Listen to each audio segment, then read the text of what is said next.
Bertemu kembali bersama saya Yosi di acara review dan outlook Okta Investama Berjangka. Seperti biasa, sebelum kita masuk ke dalam materi, kita akan membicarakan atau menginformasikan apa saja mengenai Okta Investama Berjangka. Yang pertama, untuk perizinan dari Okta Investama Berjangka itu sudah sangat lengkap, yang mana sudah ada perizinan dari Bapepti, tergabung di Lembaga Clearing Berjangka Indonesia, ICDX, dan juga Asosiasi Aspeptindo.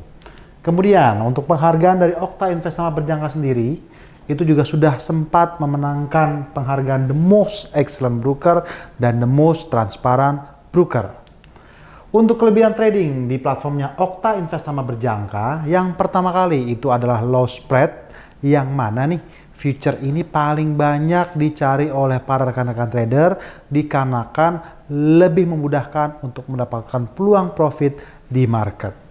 Kemudian low commission, untuk charge komisi itu sangat-sangat minim sekali pada saat menggunakan platform MT5-nya Okta Investama Berjangka.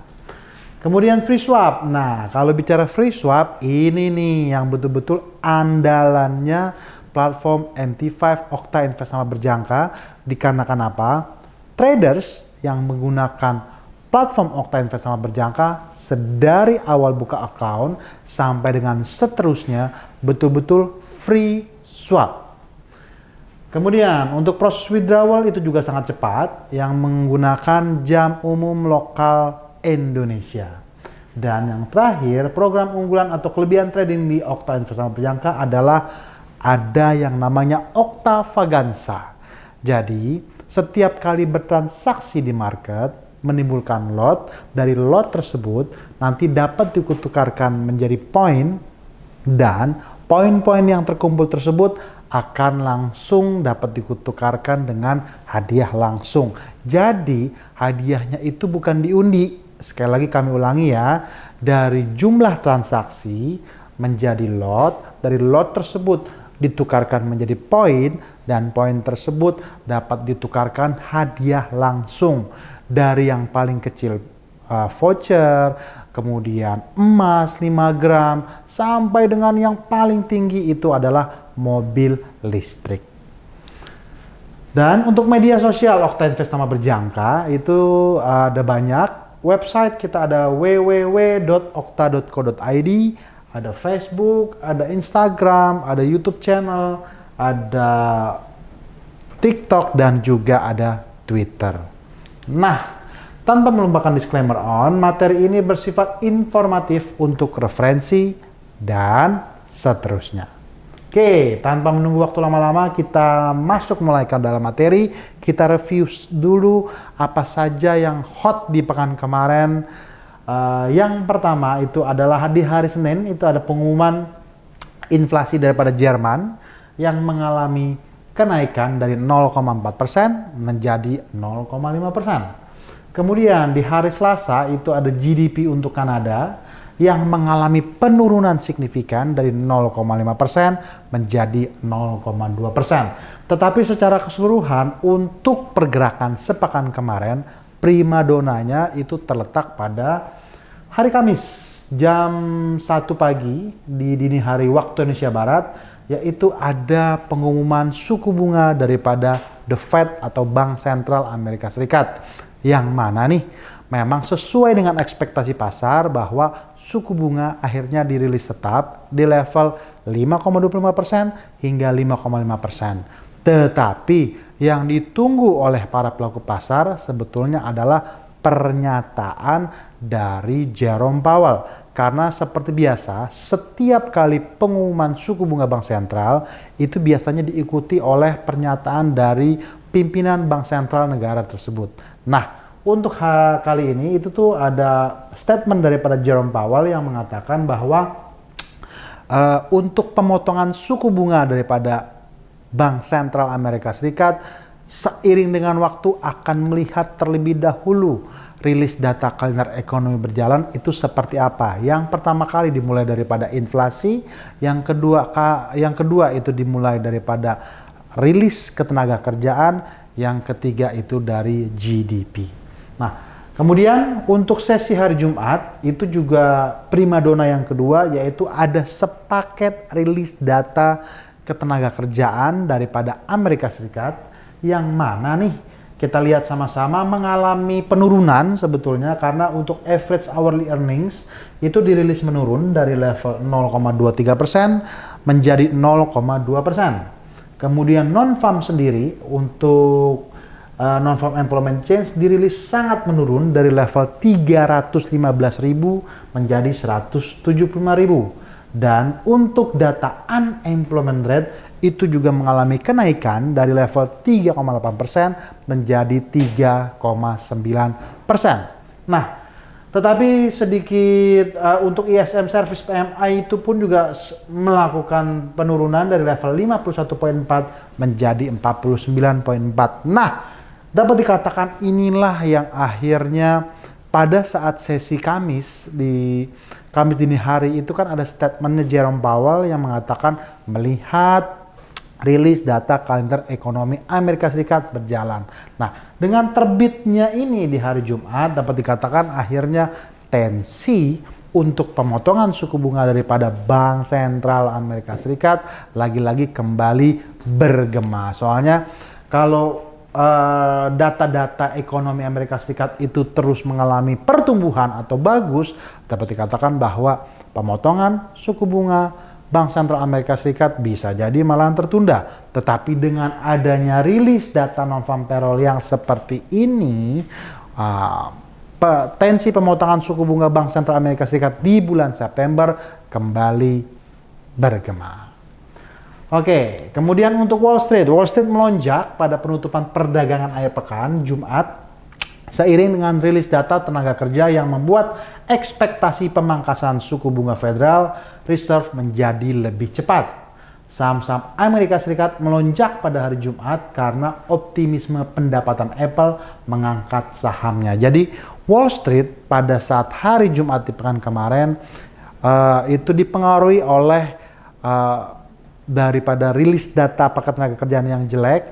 Dikarenakan apa? Dari rilis data ketenagakerjaan yang jelek tersebut mengindikasikan bahwa pemotongan suku bunga Bank Sentral Amerika Serikat itu pasti akan benar-benar dilakukan. Dan kalau itu dilakukan, otomatis nih suku bunga menurun, indeks saham menjadi naik karena tensi risk on akan kembali berjalan. Karena kalau misalnya suku bunga tinggi terus ada di zona atas, orang cenderung atau investor akan cenderung menempatkan dananya di bank ketimbang di market. Tetapi kalau sudah tensinya kembali bahwa pemotongan suku bunga akan terjadi, disitulah akhirnya kembali bergeser, investor dan trader kembali masuk ke pasar Wall Street.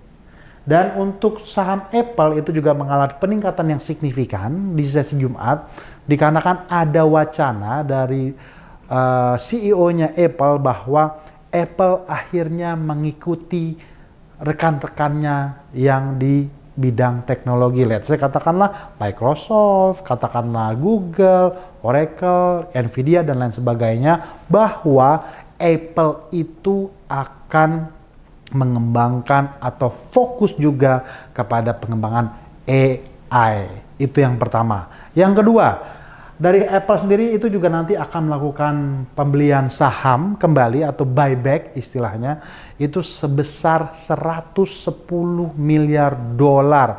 Ini merupakan rekor terbesar sepanjang sejarah Wall Street di Amerika Serikat. Kemudian untuk Dow Jones itu melonjak 1,18%,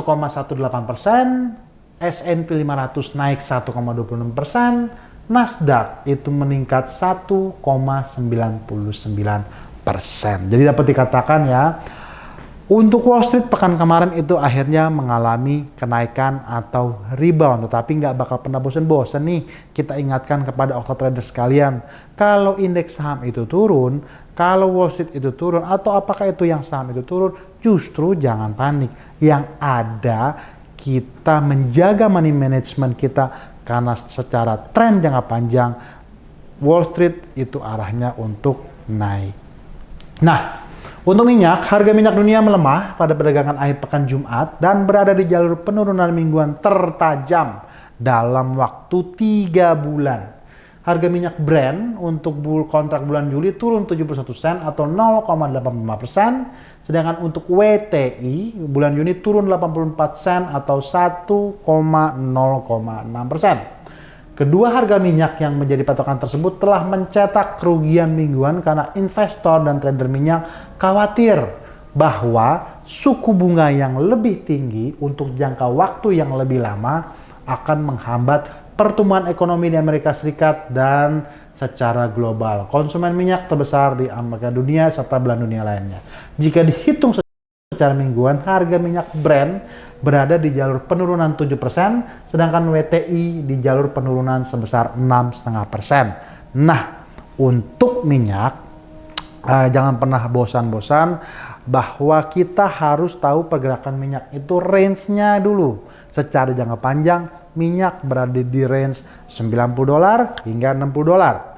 Kalau harga minyak itu terlalu tinggi, otomatis itu juga tidak dikendaki oleh seluruh negara. Dikarenakan apa? Biar bagaimanapun untuk transportasi masih menggunakan bahan bakar minyak. Kalau kenaikan harga minyak terlalu tinggi, disitulah biasanya akan terjadi penurunan atau terjadi koreksi dikarenakan pertumbuhan ekonomi secara global pun itu juga akan melambat. Sebaliknya, kalau harga minyak berada di kisaran 60-an, 65, 60 hingga 55, itu merupakan area yang tepat untuk melakukan buy. Dikarenakan apa? Ongkos produksi dari negara-negara penghasil minyak biasanya berada di level 55, 60 sampai dengan 65. Disitulah area support di angka area 60-an, area resisten atau sell di area 90-an. Nah, kemarin harga minyak secara teknikal itu sempat menyentuh 90-an. Disitulah area terjadi penurunan hingga sekarang yang berada di level $72 per barrel. Nah, itu secara teknikal. Jadi ya kalau bicara trading di minyak ini sebenarnya peluang, karena yang perlu disiapkan money managementnya itu hanya sebesar $30 dari range $60 sampai dengan range $90. Tinggal dihitung, tinggal dikalkulasi mau masuknya 0,1 lot, 0,5 lot, atau 1 lot, atau bahkan lebih. Nah, kemudian untuk emas, harga emas sempat jatuh ke level terendah dalam 1 bulan pada perdagangan Jumat, meskipun data tenaga kerja Amerika Serikat di bawah perkiraan. Jadi ya memang kalau penggerak harga emas sendiri ya biar bagaimanapun yang pertama kali adalah data geopolitik. Nah, geopolitik itu sekarang ini lagi sedikit mereda. Ya katakanlah untuk Israel Hamas itu berita-beritanya sudah mulai minim. Kemudian Rusia versus Ukraine, berita-beritanya juga sudah mulai minim. Disitulah dapat dikatakan bahwa kalau tensi geopolitik sudah mereda, otomatis nih para pelaku pasar atau trader emas khususnya itu akan fokusnya betul-betul terletak pada rilis data kalender ekonomi. Nah, disitulah pada saat rilis data NFP kemarin akhirnya emas itu sempat terjadi kenaikan tajam ke area 2.320-an, tetapi begitu di tengah perjalanan dia kembali menurun ke level 2.280-an dan akhirnya ditutup di level 2.210-an. Nah, sekarang ini sedang berada di level 2.318. Oke. Kemudian harga emas di pasar spot turun 0,05% menjadi 2.302. Pelemahan ini menuju penurunan mingguan kedua berturut-turut. Nah, penurunan mingguan kedua berturut-turut. Kalau rekan-rekan trader sekalian itu mengikuti betul-betul program I Like Monday dari Okta Investama Berjangka, sebetulnya kita juga sudah ingatkan nih bahwa di pekan kemarin pada saat rilis podcast I Like Monday di sesi minggu yang kemarin kita sudah ingatkan bahwa untuk pergerakan harga emas secara time frame 1 minggu itu sudah ditutup negatif. Jadi para trader buyers itu hendaknya berhati-hati karena biasanya kalau candle-nya itu sudah ditutup negatif panjang, disitulah nanti penurunan atau pergerakan koreksi berikutnya kemungkinan bisa terjadi. Nah, kemudian harga emas di pasar spot dalam 2 pekan ini sudah turun 1,8%, Sedangkan harga emas berjangka Amerika Serikat sedikit lebih tinggi yaitu di level 2.311. Trader buyer emas semakin berhati-hati setelah rally yang luar biasa di bulan April dan respon yang biasa-biasa saja setelah komentar Powell pada Kamis dini hari waktu Indonesia Barat. Jadi memang kalau bicara emas juga nggak bakal bosan-bosan kita ingatkan kepada rekan-rekan Okta Trader sekalian, kalau pada saat menurun itulah sebetulnya yang dinanti-nanti. Karena apa? Secara jangka panjang emas itu memang naik. Yang kedua, wacana pemotongan suku bunga biar bagaimanapun akan menimbulkan gejolak di harga emas yang juga akan mengindikasikan harga emas akan naik. Sementara kita tahu bahwa suku bunga sekarang ada di level 5,25 sampai 5,5%. Ada wacana untuk penurunan ya let's say katakan 1 kali, 2 kali, 3 kali di tahun 2024 ini. Taruh kata misalnya hanya 1 kali pun berarti harga emas akan kembali melakukan peningkatan. Kemudian untuk sesi sepekan ini yang betul-betul ada peluang di pasar itu adalah yang pertama kali di hari Selasa itu akan ada pengumuman suku bunga daripada Bank Sentral Australia. Bank Sentral Australia itu akan merilis sama dari level 4,35 sampai dengan 4,35%. Tetapi ya itu dia, setelah rilis suku bunga ini biasanya itu akan ada pernyataan dari bos Bank Sentral Australia yang ya kita lihat nanti sama-sama apakah akan mengindikasikan hawkish atau dovish. Kemudian untuk sesi Kamis itu juga akan ada pengumuman suku bunga daripada Bank Sentral Inggris atau BOE. Di sini kita juga lihat bahwa BOE rate sendiri itu juga sama dirilis tetap dari level 5,25% menjadi 5,25%. Tetapi kita juga akan melihat sama-sama apa nih pernyataannya dari Bailey atau bosnya Bank Sentral Inggris. Apakah hawkish ataukah dovish?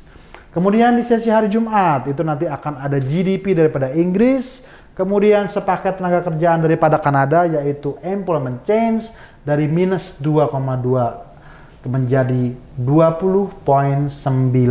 Nah, dapat dikatakan bahwa Kanada akan mengalami pergerakan yang cukup sangat positif di sesi hari Jumat dikarenakan employment change-nya itu mengalami peningkatan yang sangat signifikan atau luar biasa.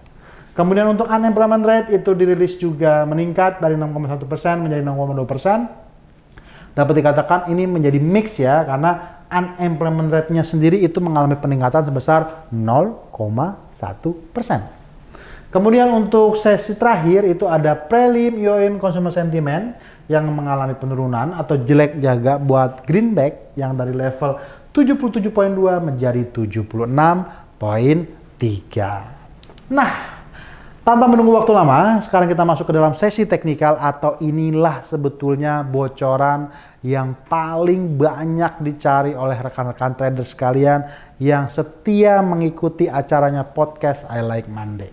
Let's say kita mulai dari S&P 500. S&P 500 seperti yang sudah dikatakan tadi, sudah diinformasikan tadi bahwa sempat mengalami penurunan dikarenakan tensi geopolitik juga terjadi pelemahan di mana berita-berita atau seputar Israel versus Hamas juga sudah mulai mengecil karena sudah ada banyak desakan. Bahkan yang terakhir kali untuk hari ini pagi tadi kita juga ada masukan dari Reuters bahwa dari OKI atau organisasi negara-negara Islam sebanyak 51 negara itu juga mulai mengindikasikan akan memboikot Israel apabila peperangan terus berlanjut.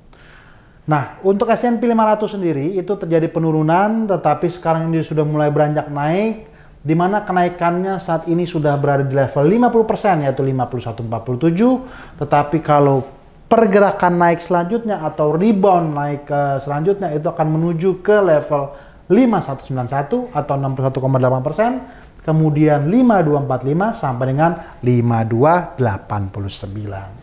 Sedangkan untuk Nasdaq itu pun juga sama ya, seperti S&P 500, tertahan di level 50%. saat ini juga sedang menuju ke level 61,80%. Yang resistennya itu berada di level 18.098, kemudian 18.330 hingga 18.523. Oke, sekarang untuk euro. Euro kita lihat sama-sama. Euro pada saat ini secara tendensi itu sedang melakukan pergerakan rebound dan terlihat betul, kita lihat ada trend channel nih yang secara time frame daily itu betul-betul berperan sebagai resisten atas. Dan kita lihat sama-sama 1, 2, 3, 4. Sudah 4 kali.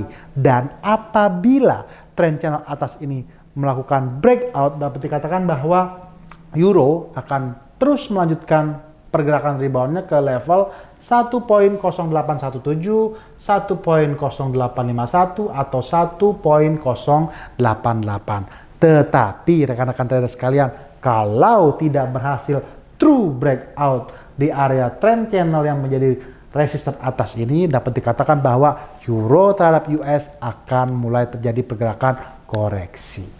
Oke, sebaliknya untuk yen. Kalau yen ini juga sama. Secara time frame 1 hari, dia itu betul-betul trennya itu sebetulnya masih ada di atas. Dikarenakan yang pertama kali, kalau secara fundamental, ingat, biar bagaimanapun, gap antara suku bunga Bank Sentral Amerika Serikat dengan gap suku bunga Bank Sentral Jepang. Yang mana Jepang pada saat ini berada di level 0,1%, sedangkan Amerika Serikat berada di level 5,25 hingga 5,5%. Nah, disitulah yang menyebabkan bahwa US terhadap yen memang sementara ini tuh lagi mager berada di zona atas atau berada di area atas 150-an. Dan karenanya ini merupakan kesempatan. Karena apa?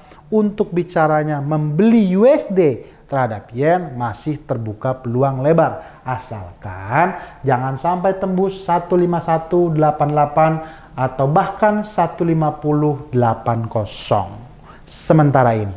Karena kalau bicara trend channelnya itu berada di level yang paling atas ini ya, di area antara 15080 sampai dengan 15188 kami ulangi.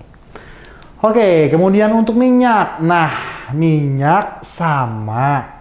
Lagi-lagi kita lihat sama-sama tertahan betul nih di support bawah dari trend channel. Tiba-tiba aja hari ini nih, hari Senin tanggal 6 Mei 2024, harga minyak ngerem nih.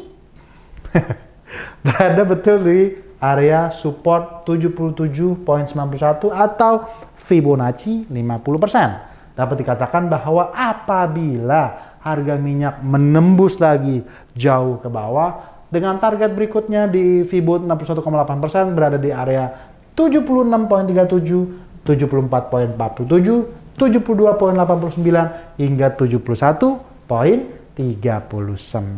Jadi peluang-peluang buy-nya ada di area-area angka yang tadi disebutkan sebelumnya. Kemudian untuk emas. Nah, untuk emas itu juga sama, trennya itu masih naik, masih jauh. Tetapi kalau bicara koreksi penurunan itu akan selalu tetap ada. Nah, untuk saat ini penurunan atau koreksi itu tertahan di Fibonacci 50%, yaitu 2288.